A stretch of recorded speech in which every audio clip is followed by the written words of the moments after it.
शहर की भीड़ से दूर, जहां मोबाइल सिग्नल भी डरते डरते आता है, वहीं बसा है शिवपुर, एक गांव जहां हर दीवार के पीछे कोई दबी हुई कहानी है। और उन्हीं कहानियों के पीछे भागता हुआ यहां आ पहुंचा है आदित्य, एक फोटोग्राफर, लेकिन उससे भी ज्यादा एक सच्चाई का जिज्ञासु। उसे नहीं पता था ये यात्रा उसके जीवन की सबसे डरावनी तस्वीर बनने वाली थी। आखिरकार पहुंच ही गया शिवपुर। चलो दादी से मिलते हैं। शिवपुर की एक शांत पुरानी गलियों में, एक सादगी भरे घर के भीतर हर कोना यादों से भरा था। शाम की हल्की पीली रोशनी में घर के अंदर भजन की मधुर ध्वनि गूंज रही थी और उसी पुराने दरवाजे पर खटखटाहट हुई। कई सालों बाद पोते की वापसी की दस्तक।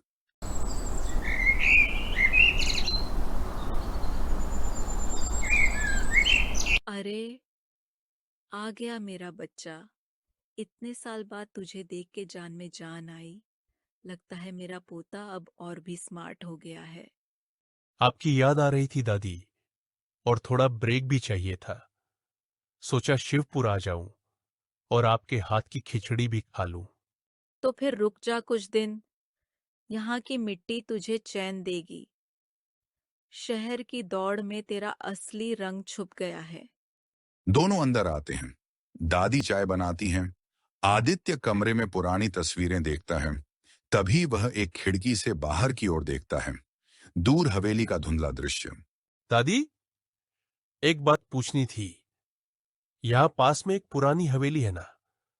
बहुत फोटोज देखी इंटरनेट पर। कुछ तो रहस्य है उसमें। मैं कल वहां जाना चाहता हूं, फोटोग्राफी के लिए। दादी का चेहरा अचानक गंभीर हो जाता है। वो चाय रखने के बाद खड़ी हो जाती हैं। कमरे में सन्नाटा छा जाता है।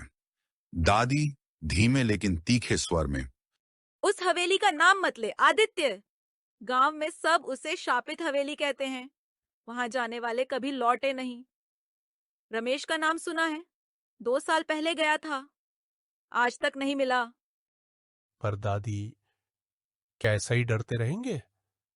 शायद ये सिर्फ अफवाहें हों। मैं बस तस्वीरें लेना चाहता हूं। दिन में जाऊंगा। दिन हो या रात, उस जगह का समय किसी को नहीं छोड़ता। वहां की हवा भी ठहरी हुई है। आदित्य, वो जगह नहीं है खेलने की। नहीं, तुझे वहां जाना चाहिए। आदित्य थोड़ा सोच में पड़ जाता है, लेकिन उसकी आंखों में जिज्ञासा झलकती है। दादी की आंखें डर से भीगी हुई लगती हैं। रात का सन्नाटा था। तभी श्रेया की कॉल आई। तू सीरियस है? उस भूतिया हवेली में जाने का प्लान है? हाँ यार, बचपन से इन सब चीजों में इंटरेस्ट रहा है। अब जब गांव आया हूं तो सोचा मौके का फायदा उठाऊं। आदित्य, ये कोई मजाक नहीं है। गांव के लोग उस हवेली के पास भी नहीं जाते। तूने सुना नहीं, रमेश पिछले साल गया था, अब तक लापता है। मैंने सुना है, पर मुझे यकीन नहीं होता इन बातों पर। मैं सच देखना चाहता हूं। सच को तस्वीरों में कैद करना चाहता हूं। क्या तू सच में सोचता है कि कोई आत्मा होती है? शायद, लेकिन अगर होती भी है तो वो किस दर्द में होगी, ये जानना चाहता हूं। ठीक है, लेकिन अकेले मत जाना। मैं भी चलती हूँ, पर एक शर्त पर। अगर कुछ भी अजीब लगा, हम बिना पीछे देखे लौट आएंगे। डील? कल सुबह 7 बजे निकलते हैं। तैयार रहना। रात गहराती गई और हवेली की ओर एक अनकही यात्रा की तैयारी शुरू हो चुकी थी। पर क्या वो दोनों तैयार थे उस सच्चाई का सामना करने के लिए जो उनकी कल्पना से भी परे थी? सुबह हो चुकी थी। आदित्य और श्रेया हवेली की ओर निकल पड़े।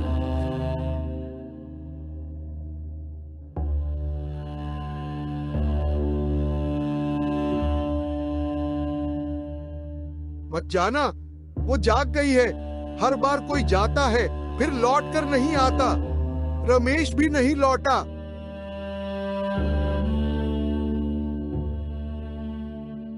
कौन थी वो? मुझे दादी ने बताया था कि वो एक लड़की थी, रमा। उसकी शादी जबरन तय कर दी गई थी। वो इस रिश्ते से बहुत दुखी थी और एक रात उसने हवेली में खुद को आग लगा ली।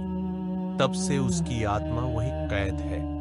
हर पूर्णिमा की रात वो हवेली से बाहर निकलती है। इस जगह की तो तस्वीरें भी डरावनी हैं। अंदर चलें?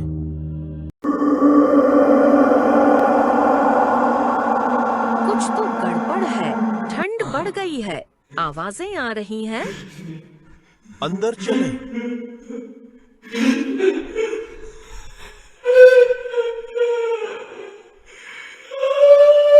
मुझे आजाद करो।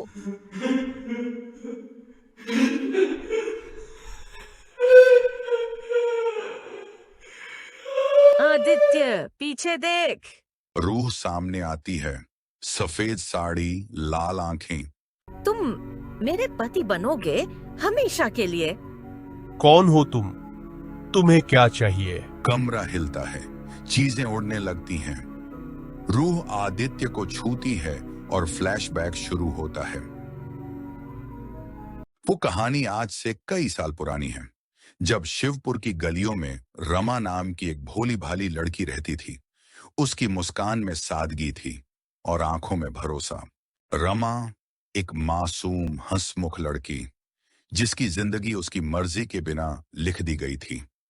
जिस हवेली को आज लोग भूतिया कहते हैं, वहीं उसकी मासूमियत कुचली गई थी। कृपया मुझे मत छुओ। ये शादी मेरी इच्छा के खिलाफ है। तू मेरी मंगेतर है। तेरा बदन अब मेरा हक है। रमा फर्श पर गिरी थी, टूटी हुई, अकेली और तिरस्कृत। आंखों में आंसू थे, दिल में आग। गांव की पंचायत लगी थी, लेकिन इंसाफ के नाम पर सिर्फ सवाल थे, ताने थे और इल्जाम। रमा को बुलाया गया, लेकिन उसकी आवाज किसी ने नहीं सुनी।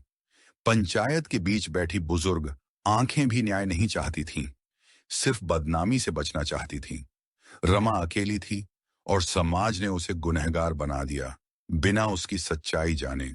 किसी ने लड़की की इज्जत लूट ली। अब ये किस लायक रही? ऐसी लड़कियां तो खुद बुलावा देती हैं। इंसाफ की जगह इल्जाम मिला, मदद की जगह तिरस्कार और प्यार की जगह जला दी गई एक उम्मीद।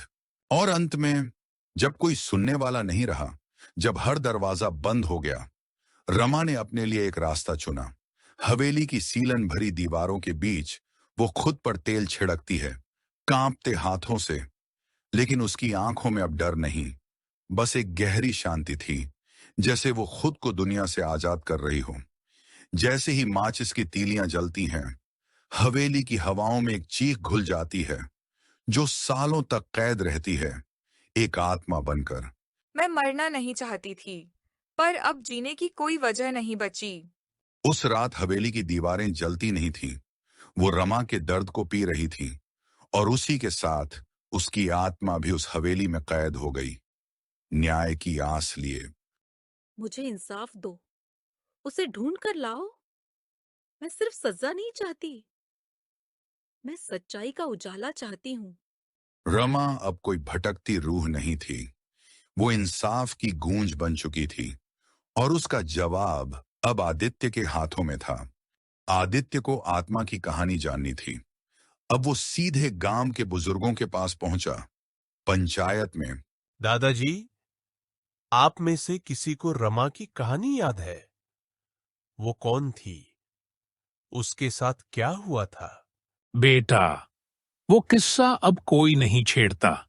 बहुत पुरानी बात है। लेकिन अगर सच्चाई जानना चाहता है तो पुरानी लाइब्रेरी में जा। वहां पंचायत के पुराने रजिस्टर और केस की फाइलें अब भी होंगी। रमा की चीखें आज भी हवेली में गूंजती हैं, पर उसके साथ जो हुआ वो सिर्फ कागजों में दफन है अब। आदित्य लाइब्रेरी पहुंचता है। किताबों की महक, धूल की परतें और एक पुरानी फाइल, यहीं छुपा था रमा की कहानी का सच। यह रहा पंचायत रजिस्टर, सन 1989 का केस।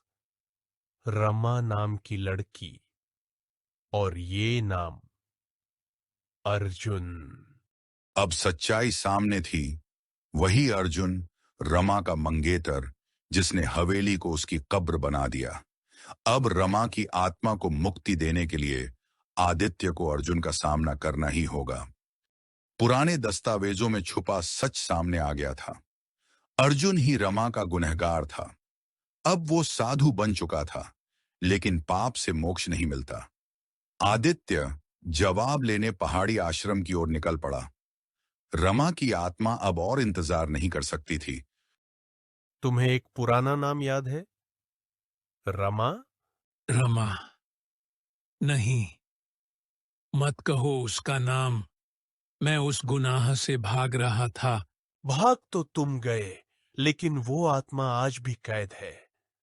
अगर इंसान होकर तुमने उसकी आवाज नहीं सुनी, तो अब चलो हवेली तक। हवेली की दहलीज पर पैर रखते ही हवाएं और भी सर्द हो गईं। कमरे में सन्नाटा ऐसा था जैसे वक्त थम गया हो। अर्जुन और आदित्य दोनों एक सड़ी हुई खामोशी में खड़े थे। और फिर हवा में एक हलचल हुई, दीवारें सिसकने लगीं, और उसी के साथ प्रकट हुई वो रूह, रमा। उसकी आंखों में आंसू थे, लेकिन उनमें अब गुस्से से ज्यादा इंतजार था। तू आ गया। रमा, मुझे माफ कर दो। मैं दोषी था। मैं इंसाफ के काबिल नहीं। मैं जानता हूं, मैं इंसाफ के काबिल नहीं। लेकिन अगर मेरी माफी से तुम्हें शांति मिले, तो यही मेरा प्रायश्चित होगा। हवेली में अचानक गूंजने लगती है हल्की हवा की सरसराहट। दीवारें कंपन करने लगती हैं। कमरे के कोनों में जमी पुरानी धूल उड़ने लगती है, जैसे हवेली भी सांस लेने लगी हो। धीरे धीरे हवेली की फटी छूने वाली दीवारों पर चमकने लगती हैं रक्त लिखी जंजीरें। एक एक कर जंजीरें छटकती हैं, टूटती हैं, जैसे सदियों का बोझ किसी ने हटा दिया हो। रमा की आत्मा के चारों ओर फैलती है एक चमकती हुई सफेद रोशनी, नर्म, शांत, लेकिन दिव्य। रमा की आत्मा ने इंसाफ पा लिया था। उसका दर्द, उसकी सिसकियां अब थम गई थीं। हवेली की हवाएं अब शांत थीं। पहली बार सालों बाद।